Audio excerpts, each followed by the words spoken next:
Muito boa tarde a todos, senhoras e senhores deputados. Em nome da Comissão de Saúde e deste Grupo de Trabalho de Acompanhamento da Implementação do Plano de Emergência e Transformação na Saúde, cumprimento o Sindicato Nacional dos Técnicos Superiores de Saúde das áreas de diagnóstico e terapêutica, o Sr. Presidente, Dr. Luís Dupont, o Sr. Presidente, cumprimento toda a delegação, mas o nosso bem-aja e sejam bem-vindos, Dr. Fernando Zorro, Marta Mesquita, Rogério Nunes.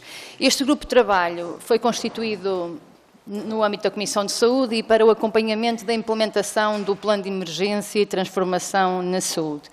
Hoje há um conjunto de audições requeridas a várias entidades. A audição de hoje foi requerida pelo Bloco de Esquerda, Plano de Emergência e o Plano de Verão, apresentado pelo Governo, e é neste sentido que nós vamos fazendo um conjunto de audições para acompanhar a implementação deste plano, esperando da vossa parte o vosso pensamento, a vossa experiência e até algum aporte que possam dar a este plano que é conhecido de todos.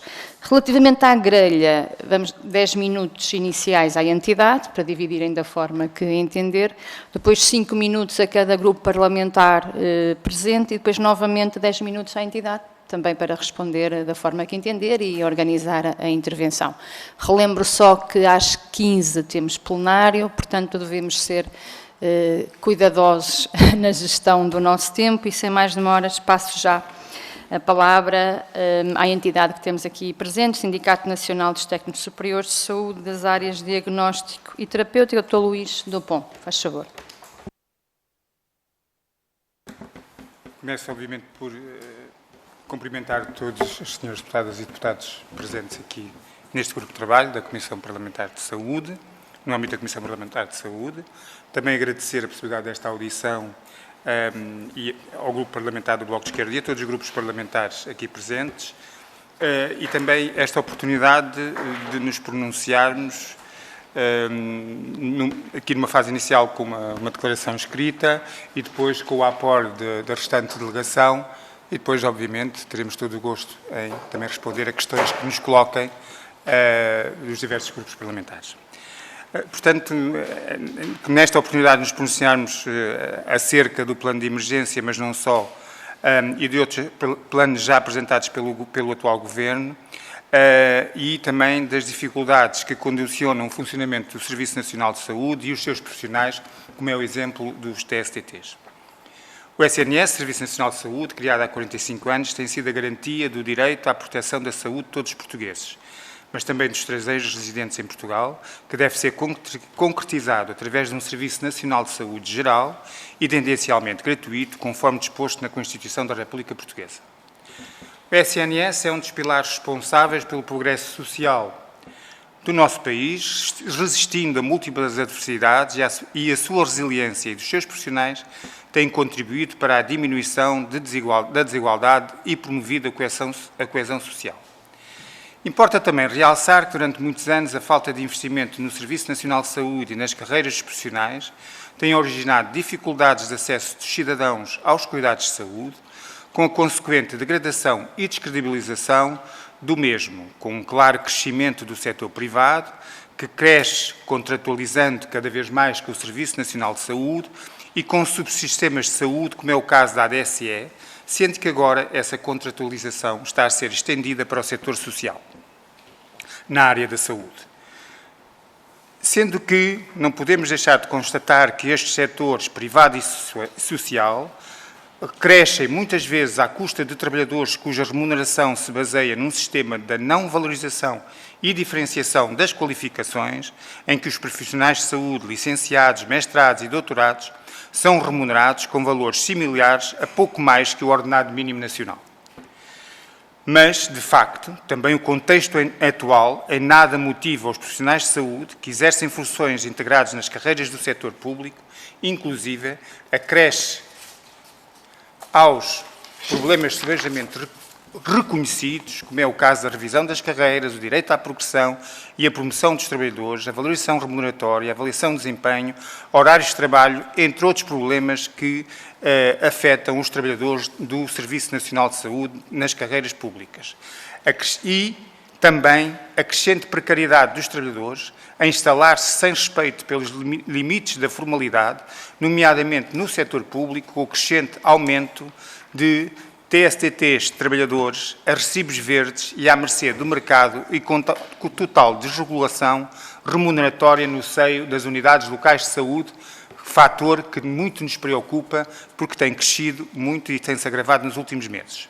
Defendemos, por isso, um investimento concreto no Serviço Nacional de Saúde, nos serviços públicos de saúde, com um aumento da sua capacidade de resposta, nomeadamente a nível dos meios complementares de diagnóstica e terapêutica, com uma aposta na internalização, rentabilizando ao máximo as capacidades instaladas nos serviços públicos. Não meramente por uma questão dogmática, mas porque, se continuarmos o caminho da entrega ao setor privado e social de parcelas cada vez mais significativas da resposta do Serviço Nacional de Saúde, ficaremos, no futuro, reféns da intervenção económica destes agentes que visam exclusivamente o lucro e não se preocupam com questões como a segurança e a qualidade da prestação de cuidados de saúde e com a valorização e motivação dos profissionais. O plano de emergência de saúde apresentado pelo Governo fica aquém das expectativas e dos problemas organizacionais existentes no Serviço Nacional de Saúde e, obviamente, dos problemas que também são relativos aos profissionais de saúde e às suas carreiras. Assenta fundamentalmente no imediato, numa resposta com a contratualização com o setor privado e social, tanto das cirurgias, como das consultas e como dos meios complementares de diagnóstica e terapêutica, sem que tenhamos qualquer certeza sobre a capacidade de resposta destes setores, nem comparação dos custos entre o que é realizado no setor público e no setor privado e social. Por outro lado, todos sabemos que, à data, no setor privado e social, também se debatem com problemas de falta de profissionais de saúde, sendo por isso difícil acreditar que a resolução de muitos dos problemas do Serviço Nacional de Saúde passe exclusivamente pela contratualização externa. É necessário, de facto, a reestruturação do Serviço Nacional de Saúde e dos serviços públicos, com reforço dos cuidados de saúde primários, como uma resposta não só vocacionada para a doença, mas também uma forte aposta na prevenção, com uma clara estratégia para fixar profissionais em todo o território nacional, com valorização dos salários e das carreiras, com melhores condições de trabalho que reconheçam o risco e a penosidade do exercício das funções que exercem os profissionais de saúde. Como exemplo, a Organização Mundial de Saúde assinalou o Dia Mundial da Segurança do Doente ao dia de ontem, subordinando neste ano ao tema Melhor Diagnóstico para a Segurança dos Doentes. Pretende-se, assim, destacar a importância da segurança diagnóstica do doente na prestação de cuidados de saúde, a todos os níveis e com diversos objetivos que se pretendem atingir. Nesse sentido, consideramos que o plano apresentado pelo atual Governo é, em muitos aspectos, omisso na dimensão da prevenção, sendo que os serviços de saúde pública são a valência do Serviço Nacional de Saúde, mais vocacionada para a prevenção da doença e a promoção da saúde. Há anos que é assumido por todos os atores a necessidade da reforma da saúde pública. Foram já, pelo menos, 3 as comissões nomeadas para o desenvolvimento da reforma da saúde pública e gostaríamos, por isso, de ter observado também neste plano uma estratégia para os serviços de saúde pública que não podem continuar a ser o parente pobre do Serviço Nacional de Saúde. Ter saúde não é somente ter acesso a cuidados de saúde. É necessário que o Serviço Nacional de Saúde reforce a sua capacidade de influenciar positivamente os múltiplos determinantes de saúde, sejam eles sociais, ambientais, económicos ou outros. A saúde dos portugueses não depende somente de terem médico de família atribuído ou de serem rapidamente assistidos num episódio de urgência, ou na recuperação das listas de cirurgias. A saúde está intimamente correlacionada com as condições onde se habita, onde se trabalha, que alimentação se pratica, como nos deslocamos, etc. É necessária uma avaliação de impactos na saúde de todas as políticas setoriais. Por isso, relevamos o papel fundamental na prevenção, na segurança do diagnóstico, nas melhores terapêuticas e na saúde pública, do conjunto destas profissões que representamos e que normalmente se identificam como os TSTT, terceiro maior grupo de profissionais de saúde do Serviço Nacional de Saúde, trabalhadores que são fundamentais para a prestação de cuidados multiprofissionais numa realidade nacional com uma população cada vez mais envelhecida e com maiores necessidades. Esta realidade e a escassez de profissionais de saúde obriga as instituições a rentabilizar as competências dos diversos profissionais que representamos, potenciando uma maior e melhor resposta dos cuidados de saúde aos cidadãos, numa perspectiva de uma maior acessibilidade e humanização.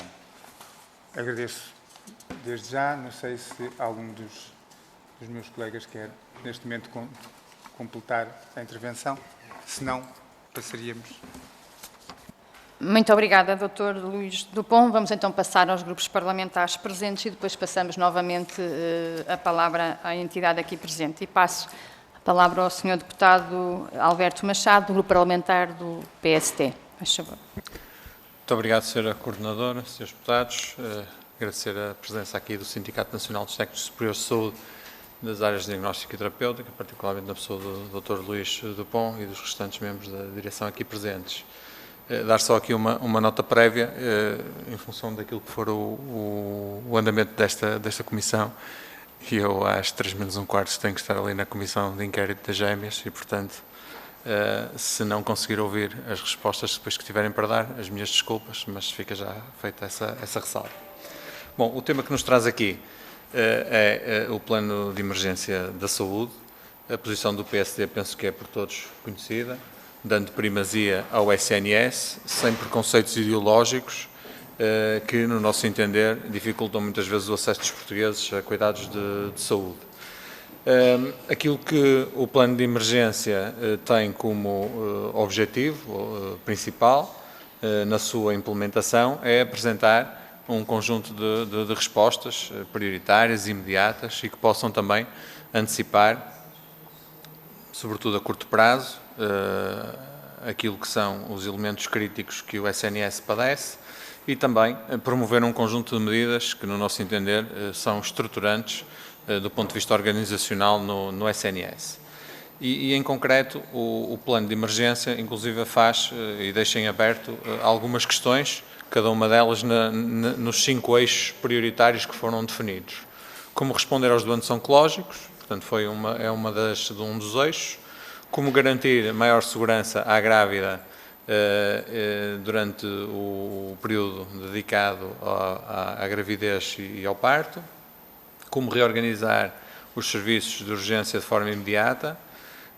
Como dar médico e enfermeiro de família às pessoas que não têm e como implementar respostas para pessoas com depressão, com ansiedade e para pessoas com doença psiquiátrica. Portanto, cada uma destas questões levam à definição dos 5 eixos. Aquilo que nós entendemos, no âmbito dos cuidados de saúde primários, efetivamente que este plano tem também aqui uma componente de prevenção por via daquilo que é o acompanhamento que é feito ao nível das unidades de saúde familiar.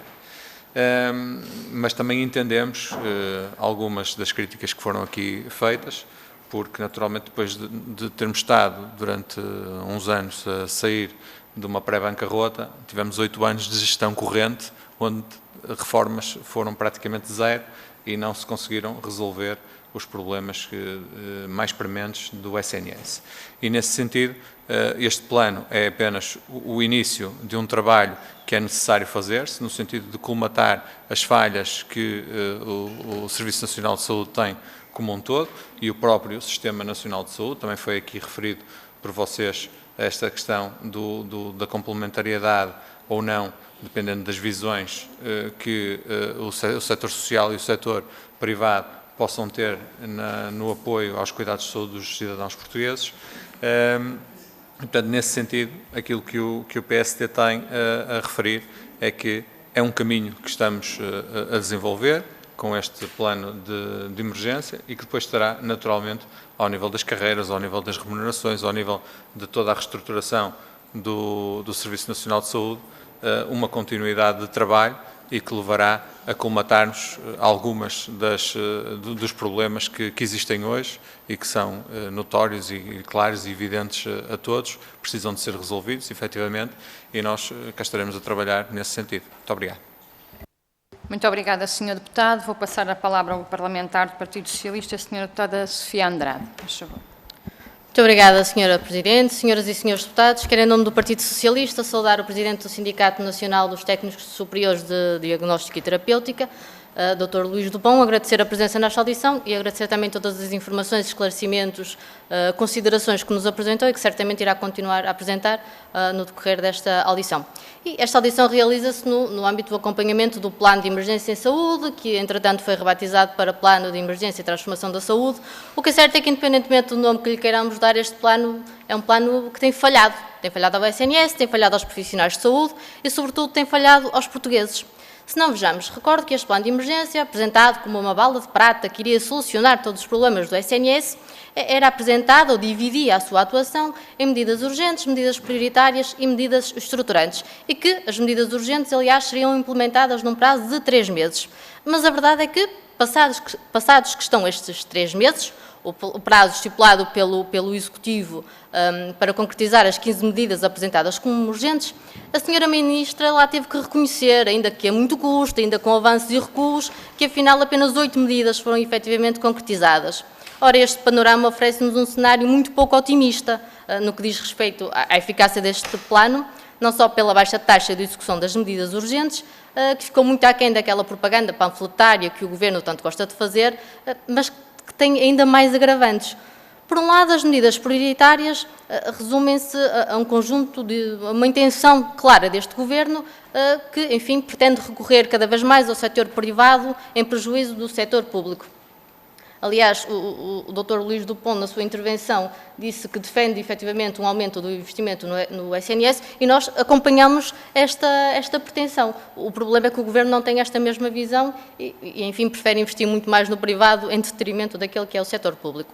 Quanto às medidas estruturantes, estas apresentam-se quase que num estilo de miragem, onde temos propostas que quase que apelam à boa imaginação de quem lê o plano. Nós não conseguimos perceber quando é que elas vão concretizar, como é que elas vão concretizar, o que é que vai ser feito, enfim. E no que diz respeito aos recursos humanos, e sim, são eles o garante para que o SNS possa responder às necessidades das populações, o plano é omisso. Mais uma vez, volto à sua intervenção, em que dizia que o plano é omisso em muitas áreas e esta é uma área fundamental em que o plano continua sem nada nos dizer. E sobre os recursos humanos, nós sabemos que as reivindicações dos TSTT são conhecidas. Aliás, em julho deste ano, numa reunião havida com a Sra. Ministra, com o Ministério da Saúde, aliás, não foi a Sra. Ministra, foi a Secretária de Estado, foram assumidos por parte do Governo alguns compromissos, nomeadamente a definição de uma solução relativa à contabilização de pontos de avaliação de desempenho, com esta definição que seria transmitida até final de agosto e, portanto, a primeira questão que eu lhe quero colocar é se, da parte do Governo, já foi apresentada alguma proposta que vá ao encontro das expectativas que apresentaram. E as demais matérias que dependem de negociação, a revisão das greves salariais, as carreiras, seriam discutidas por protocolo negocial, dizia-nos o Ministério, sendo que a calendarização seria apresentada até meados de setembro. Portanto, podemos afirmar que estamos em meados de setembro e pergunto-lhe também qual é o ponto de situação relativamente a esta questão. E, voltando às medidas que este plano descreve, permita-me que sublinhe uma das grandes prioridades que este apresentava e falo das medidas direcionadas às grávidas. Matéria que, aliás, teve direito a um eixo próprio de atuação, designado Bebés e Mães em Segurança, e sobre o qual o Governo veio garantir que a orientação, o acesso às urgências de obstetrícia registavam francas melhorias, porque as grávidas eram agora orientadas por uma linha SNS grávida. O problema é que a melhoria que é vislumbrada pelo Governo não corresponde à realidade, porque aquilo que constatamos é que a linha, ok, funciona, temos alguém do outro lado que atende as chamadas, o problema é que as grávidas chegadas a um hospital deparavam-se com um cenário de urgências encerradas, mais 40% de encerramentos face ao ano anterior. E, portanto, mais uma vez, manifestamos a nossa preocupação, não só porque as medidas urgentes não têm qualquer impacto positivo, mas também porque o Governo parece querer continuar a dissimular a realidade aos portugueses, como se a mesma não fosse por demais evidente. Continuando com mais algumas questões, o Sr. Deputado também falou no programa de combate às listas de espera na oncologia, o chamado OncoStop. e quero, desde logo, afirmar que nós concordamos com a pertinência deste programa. É, de facto, importante que possamos combater as listas de espera. Porém, o que nos preocupa é saber se existe depois a capacidade instalada para que sejam feitas as consultas e os exames necessários de diagnóstico no pós-cirurgia, para o seguimento seguimento contínuo dos utentes. Portanto, a questão que lhe deixo a este aspecto é se estão a constatar algum tipo de constrangimentos no acompanhamento destes utentes, nomeadamente no que diz respeito ao acesso aos hospitais de dia, que são fundamentais, em muitos casos, para a recuperação e acompanhamento destes doentes. Uma outra questão que quero colocar tem que ver com os centros de diagnóstico integrados. Termino já, Sra. Presidente, cuja criação foi anunciada há vários meses pela Sra. Ministra, pese embora já tivessem sido anunciados pelo Governo anterior e com financiamento do PRR. E que, enfim, queriam colocar mais meios de diagnóstico nos cuidados de saúde primários. O problema é que, mais uma vez, vemos um Governo a investir nos cuidados de saúde primários, não no SNS, mas orientado para os privados, e, portanto, não percebemos como é que eles querem garantir que esta resposta seja dada no serviço público, ou que deveria ser dada no serviço público, se estão a investir no público em detrimento do privado. Portanto, pedir-lhe aqui algumas considerações sobre esta matéria. Muito obrigada. Muito obrigada, Sra. Deputada. Vou passar a palavra ao Grupo Parlamentar do Chega, Sra. Deputada Marta Silva. Muito obrigada, Sra. Coordenadora, Senhoras e Senhores Deputados e representantes do Sindicato Nacional dos Técnicos Superiores de Diagnóstico e Terapêutica. Muito obrigada por terem acedido a este nosso requerimento, que não é nosso, mas é da Comissão e do Grupo. O Serviço Nacional de Saúde, com 45 anos de história, como frisou, encontra-se num momento crítico, apesar do seu orçamento recorde de 14 mil milhões de euros em 2023, e este aumento de investimento representou 5,3% do PIB, não foi suficiente para resolver os grandes problemas de acesso e a falta de profissionais em áreas essenciais. Para mitigar este problema estão previstas uma série de medidas no plano de emergência, algumas já aqui explanadas e que todos conhecemos em teoria, mas os seus efeitos não têm sido visíveis para já, nem sabemos quando efetivamente iremos sentir o seu impacto real e se o mesmo será ou não positivo. O SNS conta hoje com 150 mil profissionais, no entanto, o recurso a horas extra custaram quase 500 milhões de euros em 2023, o que demonstra uma incapacidade estrutural para responder às necessidades. E no contexto das discussões sobre o plano de emergência e transformação da saúde, entendemos que o mesmo deveria ser muito mais holístico e equitativo e valorizar todas as profissões de saúde de forma equilibrada.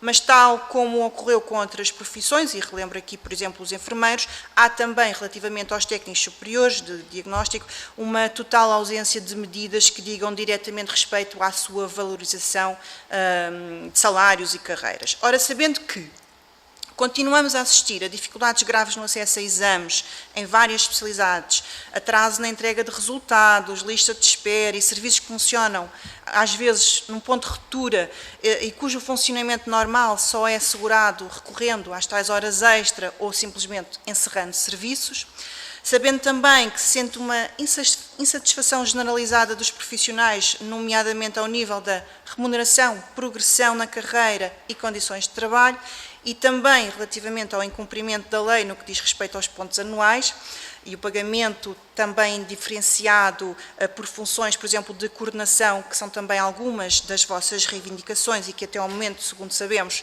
não têm sido devidamente acolhidas, e prova disso foi a recente greve que afetou os serviços em Famalicão, Trofa, Santo Tirso, que teve uma adesão de 95%. Ora, sobre a valorização salarial, colocaria apenas 3 questões. Qual é que é o impacto desta redução da atribuição de pontos anuais desde 2020 na vossa remuneração? Se nos podem dar um exemplo concreto, numérico. Em relação à questão das funções de coordenação que implicam um acréscimo de responsabilidades, obviamente, sem que haja a correspondente compensação financeira, se tem alguma proposta que tenham levado ao Ministério concreta de valores que achariam justa.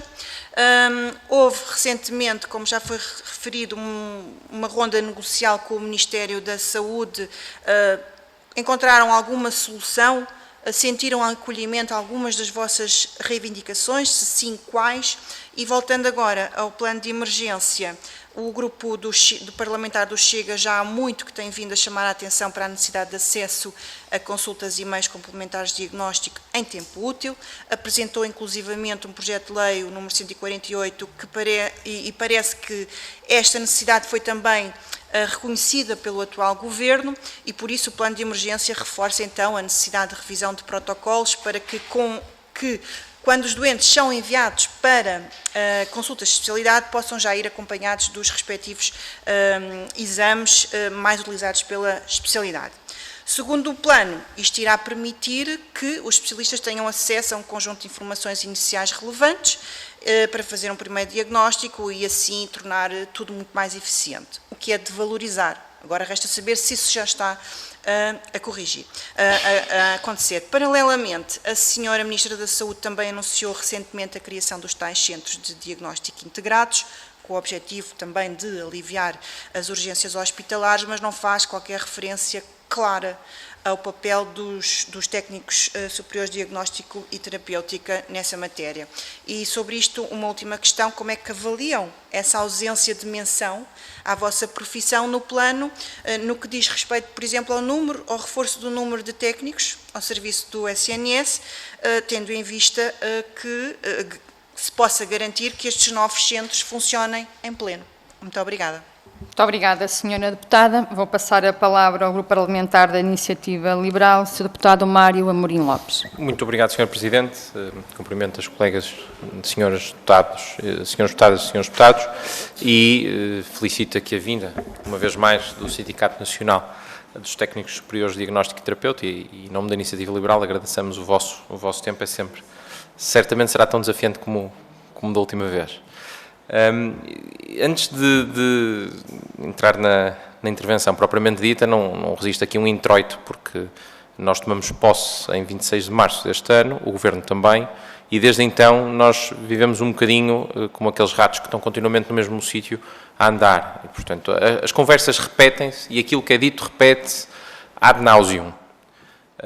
Por exemplo, a questão de que agora se está a apostar muito no setor privado. Aliás, geralmente a intervenção do Partido Socialista é que agora se está a apostar muito no setor privado. Alguns dados, isto é factual. Portugal perdeu 14 hospitais públicos e ganhou 29 privados numa dúzia de anos. Relatórios estatísticas da saúde dá conta de que em 2022 existiam 243 hospitais em Portugal, dos quais 112 públicos e 131 privados. Predominância privada começou após chegada de Costa ao poder. Venda de seguros de saúde, em 2015 totalizava 555 milhões de euros. Em 2021, o dobro, 1.032 milhões de euros. O número de pessoas com seguro de saúde em Portugal atingiu recordes, estamos quase com 4 milhões de apólices, claro que alguns podem acumular, quase 4 milhões de apólices de seguros de saúde em Portugal. Portanto, sobre quem é que mais contribuiu para o crescimento do setor privado, acho que estamos esclarecidos. Na nossa ótica, isso não é um problema. E isso não é um problema porque o nosso objetivo é tratar os utentes. E, portanto, a natureza jurídica do prestador é-nos perfeitamente irrelevante. Nós temos enormes exemplos, por essa Europa fora, de prestadores do setor social, do setor privado, do setor público, que trabalham e prestam o seu serviço. E, aliás, perguntando aos representantes do Sindicato Nacional, eu não acredito que, se eu vos perguntar se os profissionais de meios complementares de diagnóstico e terapêutica trabalham no setor privado ou no setor público, se uns são mais ineptos do que os outros, ou uns são menos competentes que os outros, eu não acredito que me digam que sim. Já tive a oportunidade profissionalmente de trabalhar com profissionais de vários setores, seja público, seja privado, e eu creio que há bons profissionais em ambos. E, portanto, eu acho que devíamos encerrar essa conversa e também esta luta de classes contínua, tentar pegar no Serviço Nacional de Saúde e fazer isto daqui uma luta política, setor público contra o setor privado, e fazer uma coisa que raramente se faz. E isto é uma meia-culpa que todos devemos fazer, que é falar dos utentes. Isso sim é que deve nortear toda a nossa ação política. É como é que nós melhor servimos os utentes. E quando nós olhamos, de facto, para os meios complementares de diagnóstico e terapêutica, e quando olhamos para muitos hospitais, e os senhores saberão certamente, e poderão atestar isto, sabemos que há hospitais que não são capazes de garantir esses MCDTs a tempo e horas, seja por que motivo for, por várias vicissitudes, ou porque não têm profissionais suficientes, é verdade, a carreira tem de ser trabalhada, ou porque as máquinas não há manutenção devida, seja por que motivo for. E nessa situação, uma vez mais, a pergunta que se deve impor é como é que nós vamos atender estes utentes da melhor forma possível. E se isso implicar externalizar os MCDTs, muito bem. Por outro lado, há hospitais que podem e devem internalizar porque o conseguem fazer de forma eficiente e competente. E, portanto, aí não faz sentido algum eles externalizarem. Note-se que o próprio setor privado externaliza MCDTs. Saberão certamente que no grupo CUF, quem agora faz grande parte dos meios complementares de diagnóstico terapêutico, grande parte dos exames de imagiologia, entre outros, é a Unilabs. E, portanto, o próprio setor privado percebeu que há ali um operador, um prestador, que é mais competente, é mais eficiente, é mais produtivo. E, uma vez mais, o que é que interessa? O que interessa é garantir bons cuidados de saúde, naturalmente, acautelando questões de eficiência, porque é o dinheiro público que está aqui em causa, é o dinheiro dos contribuintes que está aqui em causa. E, portanto, o que me parece é que, e este é o ponto político, os MCDTs são, de facto, fundamentais, e, naturalmente, os seus técnicos que os asseguram, não apenas para a terapêutica do paciente, sem dúvida alguma, para podermos fazer um bom diagnóstico, para que depois possamos aconselhar a melhor terapêutica, mas também para a própria eficiência dos hospitais. Nós sabemos que existem hospitais que, de facto, as pessoas estão internadas à espera de um exame. E o custo de internamento é um custo brutal. Se nós conseguimos, de facto, articular aqui uma melhor resposta, também a nível dos MCDTs, e isso passa, estamos de acordo com a dignificação da carreira, as pessoas sentirem-se motivadas, estamos completamente alinhados aí, então, certamente que isso vai ser útil não apenas para os próprios utentes, mas para as próprias instituições de saúde, porque vão conseguir ser mais eficientes, e isso é importante, que é o dinheiro público que está aqui em causa. E, portanto, termino dizendo, se é tão relevante assim, ou perguntando se é tão relevante assim para um sindicato que representa todos, se a prestação está a ser no setor privado, no setor público ou no setor social. Quando a questão, imagino eu, deva ser se os profissionais de saúde se os seus interesses estão a ser bem defendidos, independentemente da natureza jurídica do prestador. Obrigado. Muito obrigada, Sr. Deputado. Vou passar a palavra ao Grupo Parlamentar do Bloco de Esquerda, a Sra. Deputada Marisa Matias.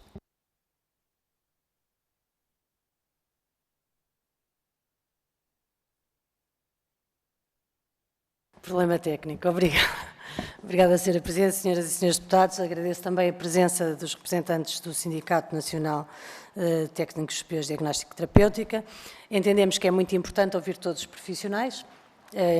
Quando estamos a discutir um plano de emergência e outros adjetivos que se queiram colocar para a saúde apresentado pelo Governo, e entendemos que é importante até por várias razões, mas desde logo porque o plano que foi apresentado, sendo muito detalhado, por exemplo, em relação à ligação com os privados e à necessidade de maiores transferências e articulação com os privados, é muito pouco detalhado em relação a carreiras de profissionais. Aliás, a referência às carreiras é feita 3 vezes meramente, e já para não falar o quanto é omisso quando falamos, por exemplo, da valorização salarial dos profissionais e outras áreas que são fundamentais. E, portanto, nós sabemos que o Serviço Nacional de Saúde é um dos pilares fundamentais da coesão social neste país, e sabemos também que os profissionais e trabalhadores da saúde são um dos pilares fundamentais do Serviço Nacional de Saúde.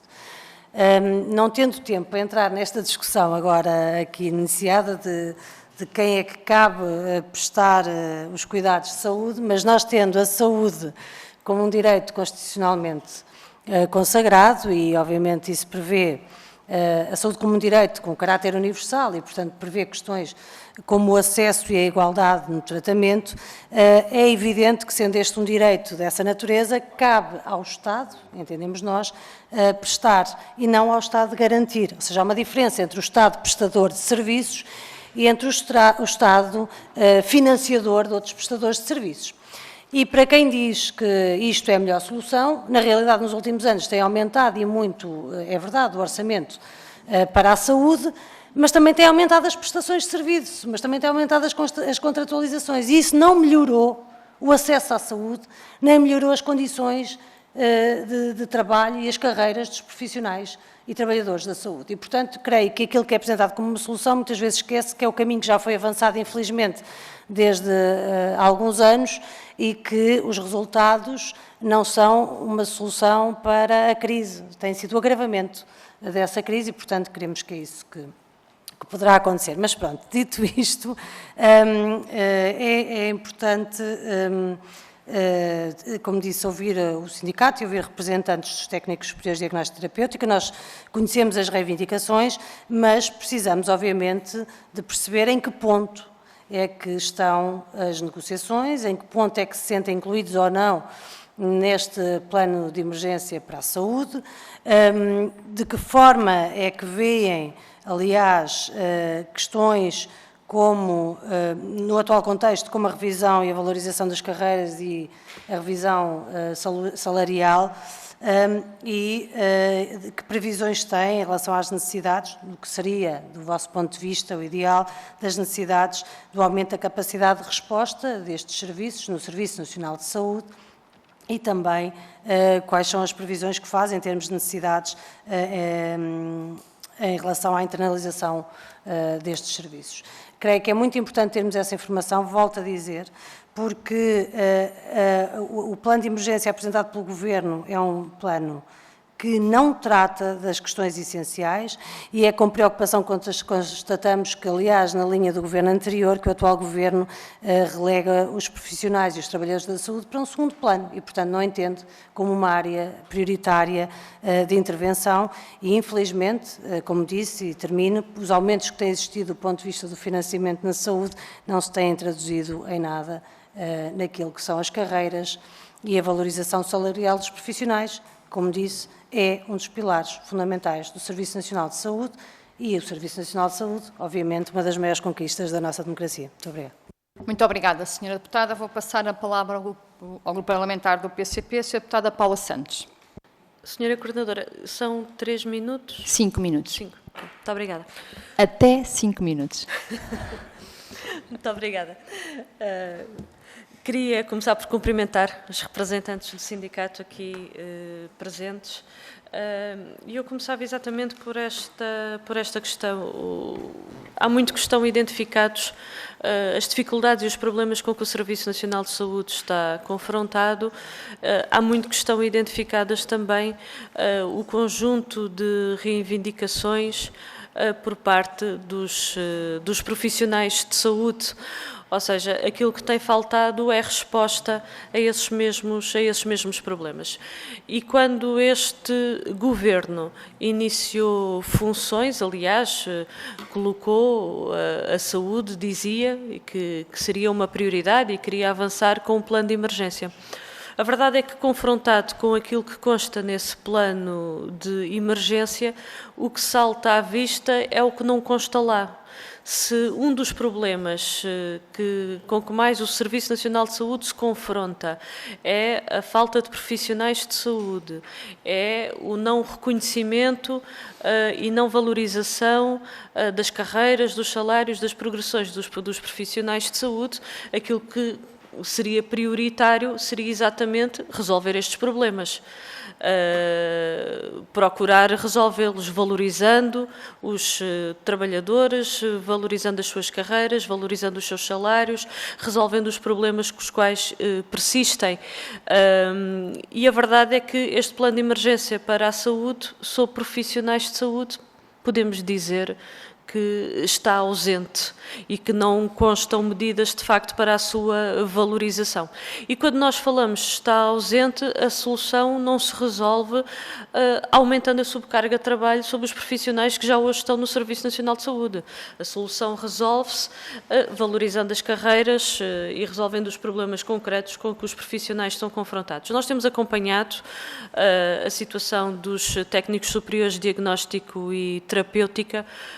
Há questões que persistem, problemas que persistem e que estão por resolver, nomeadamente as desigualdades na contabilização dos pontos para efeitos de progressão. Sabemos também que tem havido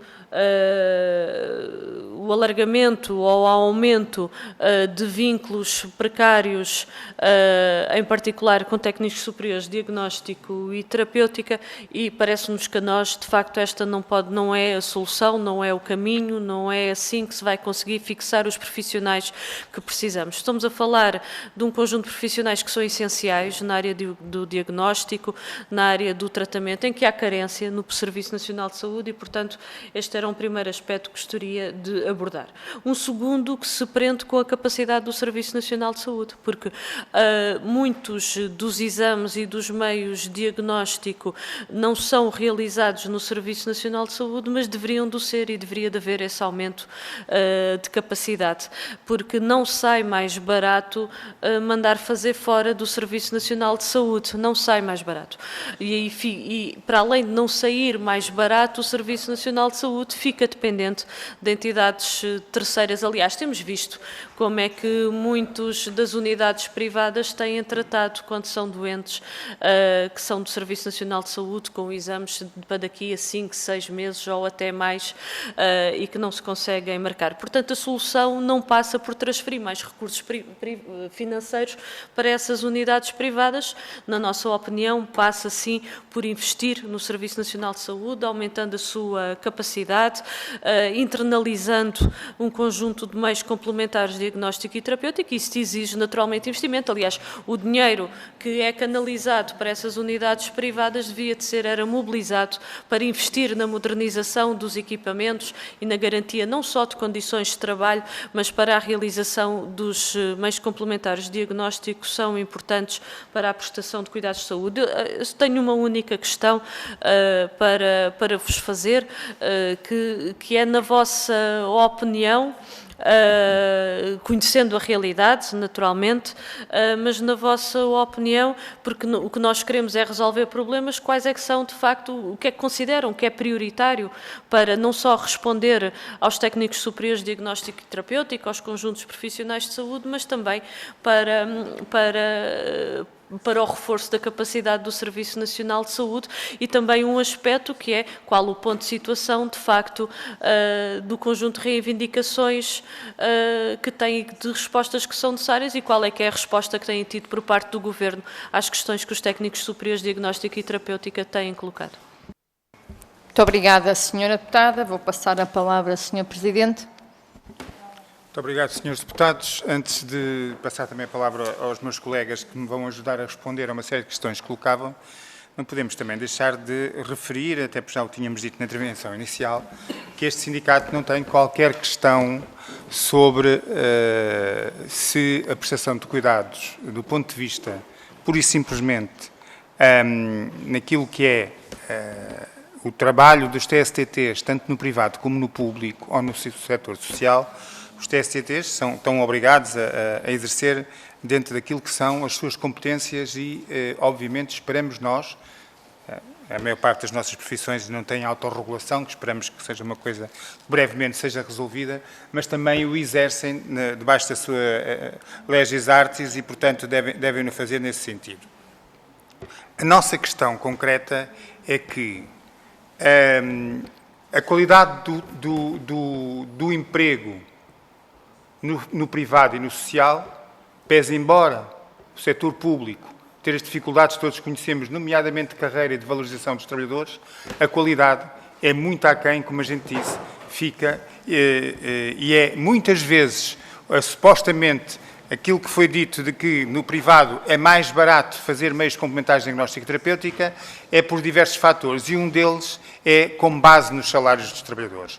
E, portanto, nós, do ponto de vista de sindicato, quando defendemos trabalhadores, porque temos trabalhadores sindicalizados e preocupa-nos muito os trabalhadores sindicalizados do setor privado pelos baixos salários que se praticam no setor privado, pelo menos a nível dos TSTTs, é que quando é o Estado que está a pagar uma prestação de cuidados, eu não posso ter uma concorrência que é desleal. Porquê? Porque eu no setor público pratico, apesar de tudo, um determinado nível salarial e quando chego ao setor privado pratico outro nível salarial. E, portanto, eu não estou a concorrer da mesma forma. E mais, eu concorro e só faço aquilo que quero. Eu, enquanto privado, escolho aquilo que quero fazer. ao contrário do setor público, que tem que responder a tudo o que é necessidades dos seus utentes. Portanto, nós, sindicato, respondendo concretamente, e acho que é uma discussão muito interessante, a questão do setor privado, e como já foi aqui dito, teríamos de estar aqui muito mais tempo, até porque existem exemplos por essa Europa fora daquilo que tem sido nos últimos anos a aposta de que não interessa quem é que faz a prestação de cuidados, o que interessa é ela ser feita. Nós não estamos de acordo. Porquê? Porque, nomeadamente, basta ver um estudo que foi apresentado a semana passada por um grupo de trabalho encomendado pelo governo inglês, do novo governo inglês, obviamente um governo trabalhista, mas que se preocupa com aquilo que foi a degradação dos serviços e da prestação de cuidados de saúde em Inglaterra, que há muitos anos era um dos melhores serviços nacionais de saúde. Basta falar com portugueses e imigrantes em Inglaterra, nomeadamente as nossas grávidas, que querem vir ter os filhos a Portugal ao Serviço Nacional de Saúde português, e também sobre a questão de porque é que estamos a passar para o setor privado a questão da obstetrícia, nomeadamente a nível dos partos, porque nós no setor privado fazemos cesarianas em vez de fazermos o parto normal. E isto tem custos muito mais elevados para o SNS também, mas também tem para as pessoas e para as parturientes. Apesar da comodidade que é, eu poder programar uma série de cesarianas e não ter que estar sujeito, por exemplo, à espera que, naturalmente, as pessoas tenham o seu filho, neste caso, as mulheres parturientes. Portanto, sobre essa questão, dizermos que nós, e é uma discussão que deveria ser feita, porque muitas vezes não temos forma, nem conseguimos comparar, efetivamente, aquilo que é o resultado e os resultados do setor privado e do setor público. O que a gente sabe é que o Serviço Nacional paga quando contratualiza. E também concordo consigo quando diz que não é de agora que estamos a contratualizar com o privado e com o social. Há muitos anos esta parte. E tem aumentado muito nos últimos anos, portanto, o anterior governo também tem responsabilidades a esse nível, não tínhamos dúvidas nenhumas. Portanto, sobre isso, naquilo que temos estado de acordo estamos, naquilo que não estamos de acordo não estamos. Sobre a questão da negociação com o Ministério da Saúde, vários grupos parlamentares nos colocaram essa questão. Dizer concretamente, foi aqui reportado, de facto tivemos uma reunião, havia um compromisso que, relativamente à questão da matéria da atribuição de pontos que resultam da avaliação, era clarificado pelo Governo até o fim de agosto. Ainda não foi, temos insistido muito, temos feito reivindicação nesse sentido e luta e greves nas instituições, sendo que nós já temos, neste momento, estamos a caminhar para 2/3 das instituições em Portugal que já atribuíram corretamente os pontos. Portanto, não se consegue compreender porque é que as outras instituições ainda não o fizeram. Senhora Deputada, relativamente à diferença, e só numa questão mínima, a atribuição de pontos correta, por exemplo, poderá levar, no imediato, pelo menos, a uma alteração de posição remuneratória. Como estamos a falar de técnicos superiores, é uma alteração, são 200 euros por mês, portanto, não é questão de fazer as contas, é perceber quanto é que isso significa. Podendo, em algumas situações, não ser só uma posição remuneratória, ser duas, dependendo do número de pontos que os trabalhadores têm. Portanto, sobre a restante matéria que o Governo tinha ficado até meados de setembro de apresentar protocolo negocial e marcar reunião, à data 2, dia 18 de setembro, não temos qualquer feedback por parte do Ministério da Saúde, apesar da insistência que temos feito e apesar também daquilo que tem sido a reivindicação que temos fazendo na rua e, obviamente, não posso deixar de dizer nesta casa que, se não houver resposta nos próximos dias, nós vamos agravar, nomeadamente no mês de outubro, vamos agravar as nossas formas de luta e de reivindicação, até porque não entendemos que assim seja. Portanto, sobre as questões da negociação, é este ponto da situação. Passava agora aos meus colegas para darem algumas respostas daquilo que foi colocado. Boa tarde. Respondendo agora concretamente ao Sr. Deputado Alberto Machado, que já não está, mas não quero deixar de responder em relação aos 5 eixos, respondendo a resposta aos doentes oncológicos, tem que ser feito de uma forma global. Eu acho que até então não foi feito.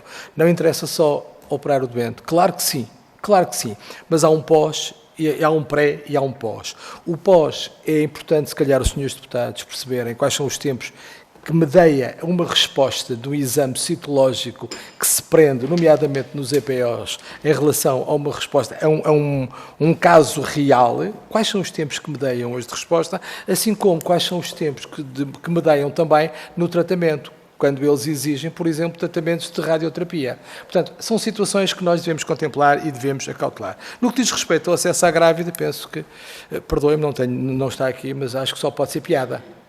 Porque o acesso à grávida foi aquele que falhou totalmente. Porque nunca tivemos tantas grávidas crianças a nascer em ambulâncias. Portanto, por aí nem vou falar. Urgências. Urgências têm que ser vistas de uma forma global. E têm que ser vistas naquilo que foi dito aqui e pela senhora deputada Sofia Andrade, que questionou qual é o ponto da situação dos centros de diagnóstico rápidos. Não há urgência. Não há urgências que não tenham diagnósticos. Não se está a pensar num diagnóstico global e num diagnóstico perfeitamente alargado. Mas há parâmetros de urgência. Exemplificando, eu entro com uma doença, com uma dor abdominal. É uma apendicite? Não é? Não sei. Vai para o hospital. Se eu tiver parâmetros básicos ali que me deem resposta, eu vou para casa, porque afinal não é uma apendicite, e não vou para as urgências, ditas as falsas urgências, porque não há falsas urgências. Há falsas respostas, ou não respostas. Eu, doente, tenho uma urgência e vou lá, ponto.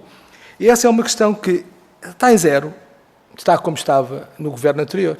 Exatamente a mesma coisa. A presença destes profissionais lá é imperativa, não pode funcionar sem, e nós estamos disponíveis para fazer parte da solução e não do problema. Portanto, essa que é uma questão das urgências. Enfim, médico de família e enfermeiro de família, fantástico, estamos plenamente de acordo. E depois? Tratamentos de fisioterapia, acompanhamentos para terapia da fala, nem sequer há no privado, Sr. Deputado. Terapia da fala, não há resposta, muita resposta no privado. Terapia ocupacional, Sr. Deputado, também não há resposta no privado. Esses doentes ficam coartados desta vertente, entre outras. Basicamente, como tenho pouco tempo, irei ser muito rápido. Há uma coisa aqui que eu acho que é importante, e a senhora deputada perguntou em relação ao Sr. Deputado do Chega, a senhora deputada Marta Silva, em relação à questão das tabelas, como é que estão, da questão de coordenação e de direção. Isto não é nada. E nós não apresentámos proposta. Sabe porquê, Sr. Deputada? Não tivemos oportunidade. Só se fôssemos à porta e fizéssemos uma greve da fome. Não estou disponível. Não estou disponível. Mas, assim, é para lhe dizer que, como alguém dizia anteriormente, para dançar o tango são precisos dois. Nós estamos disponíveis para dançar o tango. Mas falta-nos o outro par. Portanto, é importante que o Ministério da Saúde olhe para este grupo profissional com a mesma dignidade que olha para os dois maiores grupos. No SNS, hoje, somos mais de 10 mil profissionais, sendo poucos ainda, mas é um número já considerável e que, sobretudo, dão respostas às populações. Nós, ao reivindicarmos aqui condições, e isto que fique bem claro, ao reivindicarmos aqui melhores condições para os profissionais, estamos, de uma forma explícita, a querer melhores condições para os utentes, a prestar-lhe melhores condições, e é isso que nós queremos. Voltando, não posso deixar de referenciar aqui, com todo o respeito e estima que tenho pelo Sr. Deputado Amaro Nuno Lopes, as regras têm que ser semelhantes para conseguirmos ter os mesmos resultados. Não podemos estar hoje, por exemplo, e aconselho a que pesquise, no hospital, em Viana do Castelo, o LS Viana do Castelo, em que tenhamos trabalhadores que estão a trabalhar lado a lado com outros trabalhadores e que recebam menos. Porquê? Porque esse serviço foi externalizado. Há mais. Tem, por exemplo, também o litoral alentejano. Agora sim, felizmente, há aqui uma equiparação, porque de uma forma obrigatória teve que ser feita. Não somos contra o privado, não somos nada contra o privado, temos colegas no privado. Agora, as regras têm que ser as mesmas, Sr. Deputado. Senão, estamos aqui a dois tempos, e isso acho que na iniciativa liberal gostaria de ver que estes profissionais no privado tivessem a ser, a frase é minha, a palavra é minha, explorados, para que o produto saia mais barato. E depois é questionável se sai mais barato, Sr. Deputado. É questionável. Mas terei todo o gosto em reunir consigo e também lhe mostrar... Eu peço atenção ao tempo. Temos que cumprir o tempo. Deputado, não ponha carapuças que eu não tenho. Ok? Esse é um direito meu. Esse é um direito meu. Meu. Ok? Esse é um direito meu. E que o qual eu não abdico desse meu direito. Portanto, não ponha carapuças, que isso eu não admito a ninguém. Que fique aqui bem claro. Ok? É o meu pensamento. Muito obrigado. Muito obrigada. Sr. Presidente, muito rapidamente para terminarmos. Relativamente à capacidade instalada no SNS, foi-nos questionado. Nós damos só um exemplo. Nós tínhamos mais capacidade quando foi na questão da pandemia, por exemplo, na resposta da elaboração dos testes Covid, podia ter sido bem mais rentabilizado e não estarmos, e porque temos capacidade, nós temos capacidade instalada no SNS, obviamente que há questões relativas à organização e à gestão, e naquilo que também são interesses, e não temos problemas nenhuns em dizer, nós sabemos, nomeadamente, que um dos problemas da internalização, nomeadamente a nível laboratorial, é os interesses que também existem no setor privado e a grande pressão que existe sobre os decisores políticos relativamente a isto, mas não podíamos deixar de dar como exemplo aquilo que aconteceu, ainda bem há pouco tempo veio para a comunicação social, daquilo que foi a cartelização que houve na questão dos testes Covid por parte dos laboratórios privados. E é isso que nós não queremos que aconteça, ou seja, nós ficámos refém dos privados, como foi o caso na questão da testagem Covid, e depois os privados utilizaram, como quiserem, muito bem lhes apeteceu, a questão dos custos que imputaram ao SNS da realização disso. Esse é que é o nosso receio. Há capacidade instalada no SNS, obviamente não temos capacidade para responder a tudo, mas podemos rentabilizar muito mais aquilo que temos, nomeadamente há dinheiro do PRR, como houve para equipamentos a nível da imagem médica e como há para dotar os nossos centros de saúde de uma resposta mínima e aliviarmos aquilo que é a pressão sobre as urgências em muitos aspectos, como já aqui foi dito. E muito obrigado pela oportunidade. Muito obrigada, Sr. Presidente. Mais uma vez agradecer a presença do Sindicato Nacional dos Técnicos Superiores de Saúde das áreas de diagnóstico terapêutico. Percebemos a importância destas audições, que daria-lhe até um nome mais extenso do que propriamente audições. Senhoras e senhores deputados, está terminado esta reunião. Muito obrigada.